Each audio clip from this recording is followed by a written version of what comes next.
हैं, अब शुरुआत राजनीतिक मेहमानों से मैं करने जा रही हूं। तो सबसे पहले प्रोफेसर रंजीत मिश्रा, जैसे कि अखिलेश कह रहे हैं अंत भला तो सब भला, उम्मीद ये है कि ये भला नतीजों में भी तब्दील होगा कि नहीं?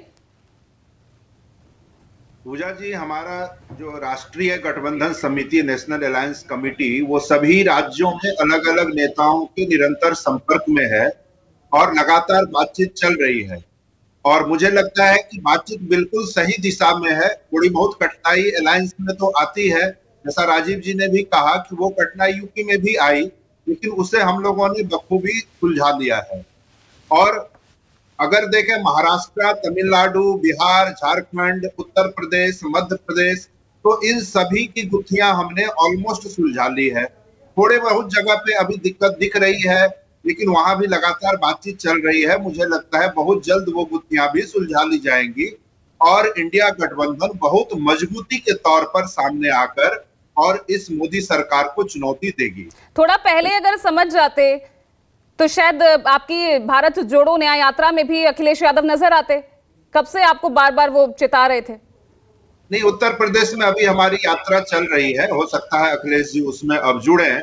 तो लेकिन एक बात पूजा जी, आप ये भी देखिए कि अभी भी गठबंधन करने में इंडिया ब्लॉक काफी आगे है और राजीव जी भी इसकी सराहना करेंगे कि आप उत्तर प्रदेश में देख लें। अभी आपने सुहेलदेव पार्टी के प्रमुख ओम प्रकाश राजभर जी को सुनाया, उन्होंने क्या कहा कि वो उत्तर प्रदेश में 3 सीट मांगते हैं, बिहार में 2 सीट मांगते हैं। उस पर तो अभी कोई बात नहीं हुई।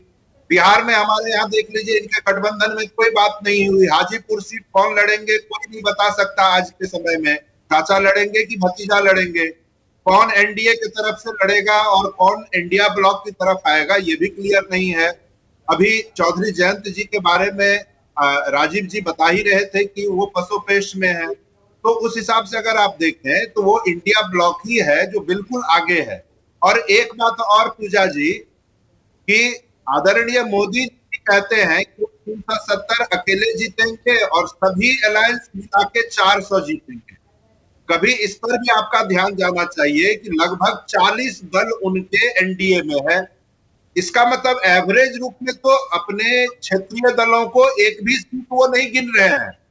इस पर भी कभी ये सवाल मैं बिल्कुल, जयराम विप्लव जी हैं, ये मैं सवाल उनसे जरूर लूंगी, लेकिन आप बताइए ना, जो अमेठी रायबरेली अब आपके खाते में आ गई है, तो क्लियर है अमेठी से राहुल गांधी, रायबरेली से प्रियंका, और प्रियंका ने तो खुद हस्तक्षेप किया है। वो उन्होंने ही इस गठबंधन को कहीं ना कहीं राह दिखाई है, मंजिल तक पहुंचाया यूपी में।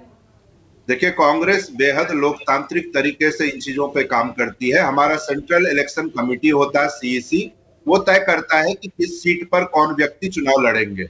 अगर राहुल जी और प्रियंका जी को सीईसी कहती है कि आपको चुनाव लड़ना है, तो वो जरूर वहां से लड़ेंगे और भारी बहुमत से जीतेंगे भी। ठीक है।